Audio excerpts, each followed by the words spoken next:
Es domāju, ka laimīgs cilvēks ir paēdis cilvēks, laimīgs cilvēks ir cilvēks, kam ir skats uz nākotni, un tāpēc šīs sociālās programmas, ko es jau minēju, būtu ļoti svarīgas tieši Ventspils kontekstā.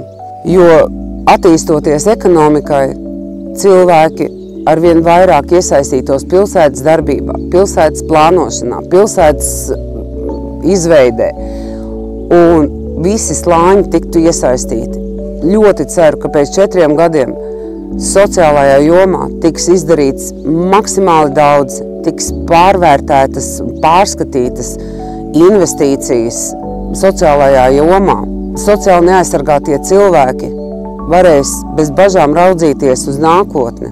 Pēc 10, 50 gadiem mana vīzija ir varbūt nedaudz utopiska, bet es iedomājos, ka Ventspils varētu būt tā vieta uz pasaules, Eiropā, kurā ienāktu lielie turismu laineri, kurā būtu attīstīta turisma industrija, kur mēs varētu lepoties ar to, ka visa pasaule mūs zinātu kā turisma pērli ar kurortiem, atvesļošanās zonām, ar sanatorijām, ar spā centriem, un būtu ļoti daudz iesaistītu Ventspils iedzīvotāju tieši šajā nozarē.